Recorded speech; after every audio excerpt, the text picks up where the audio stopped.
be I picky. wanted to interrupt just to kind of talk about Yeah. the importance of that Yeah. connecting with other people. So you met Kurt in our lunch group. Correct. You were able to facilitate a deal with him. And now we're going to talk about 75 units that you bought and how that, Right.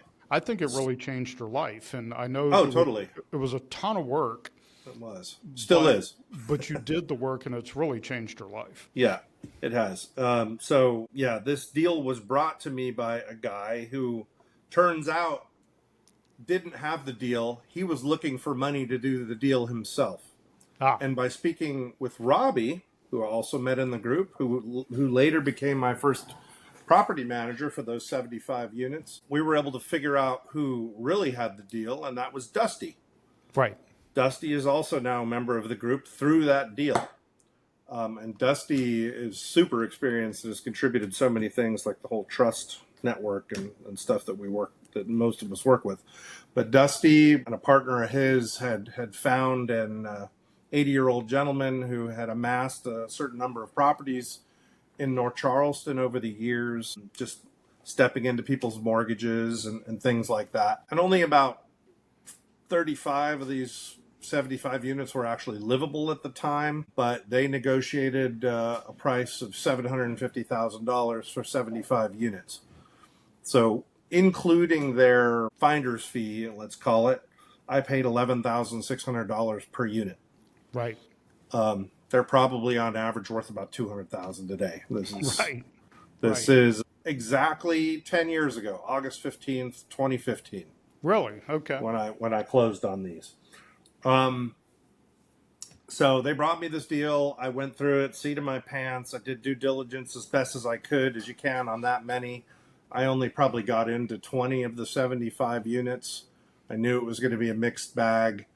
After I decided to go ahead and do it, we happened to be selling our house in Germany. That gave me the down payment and the funds I needed for my first tier of renovations. About 2 weeks in, I'm out in California at my 30th anniversary, high school reunion, and I get an email stating that you are losing 3 lots to eminent domain. We're going to build a train track through them and build a 30-foot high sound wall. The 3 lots doesn't sound like a lot, but that was 25 or 1/3 of the units. 25 units on 3 lots. So one was a 12-plex. Then I had yeah. another like huge swath of land that had duplexes, triplexes, single-family homes, everything you can imagine on it. And so explain eminent domain. What does that mean? So what eminent domain means is that the city, the state, whoever, for the greater good, can take property from you. They do have to compensate you for it, but how much they're going to compensate you depends on what you've done with it. Yes. And I was, of course, freaking out, thinking, oh, that jerk, he must have known about this. This can't have come overnight. He sold this to me to get out of this and stuff. And when I got back to town and met with the group, it was Dusty again who said, well, hang on a minute. He goes, this could be the best thing that ever happened to you. Long story short, he suggested an attorney. I'm trying to remember whether that's the one I actually went with. I spoke with a couple of specialized attorneys in eminent domain and basically figured out that in order for the property to be any value, for you to get money for them, they need to be rented out.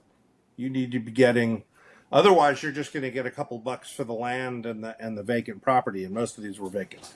Right. So I ditched my entire plan of which houses I was going to renovate in which order and focused all my efforts on those 3 lots to make sure they were rented out, fixed up. I had butts and seats for the time. For the discussions and basically through that attorney drug that out as long as I needed to get all this work completed. So after 2 years, we were finally able to negotiate. I got more for those 25 units than I had paid for all 75. Right. So yeah. And I remember at lunch every week. I mean, you were so stressed. Yeah. And I don't blame you. I would have been too. There were a lot of You were sleepless so nights. stressed, like, this is so complicated, it's so Yeah. difficult, this sucks that this happened, this is not what I was anticipating.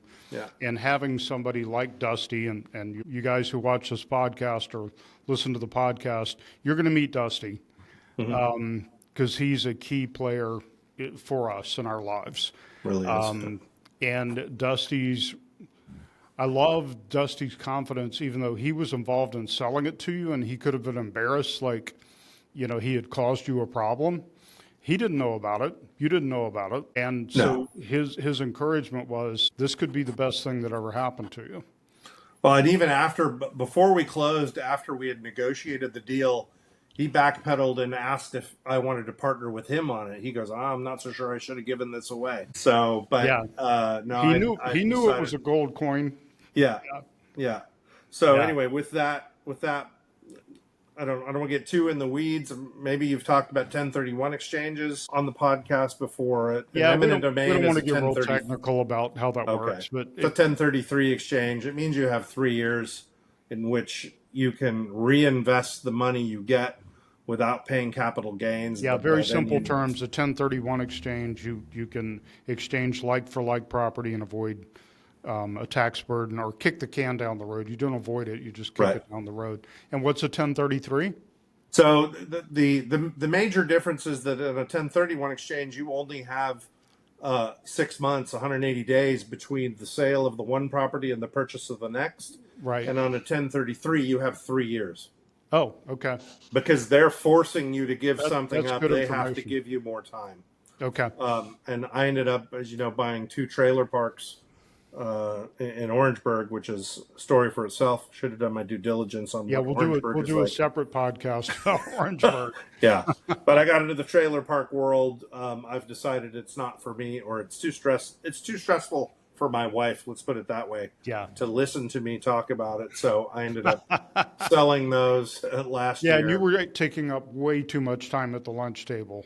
Yes, I know. Talking about that. So crazy. Give us some trailer park stories. Give us some crazy shit from the trailer park.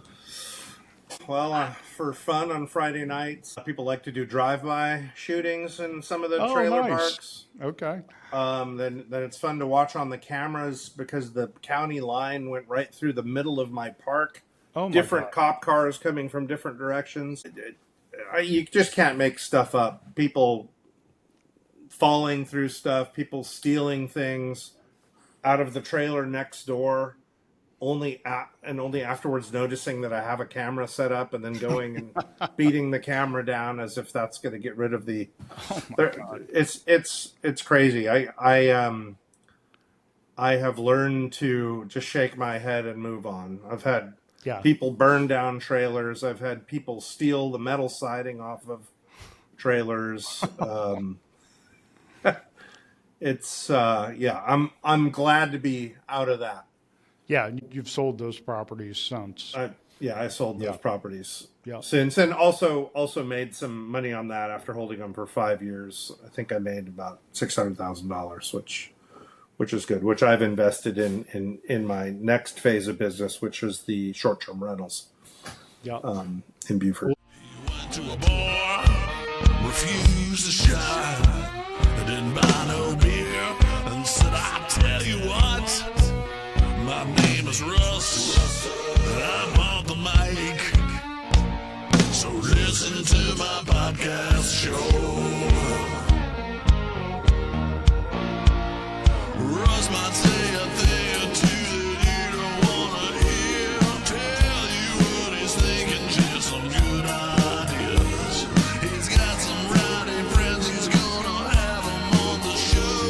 You need some information, Russ will tell you where to go. If you feeling down or feeling mighty low, Russ will talk about money and watching that money grow. His name is Russ, he's got the microphone.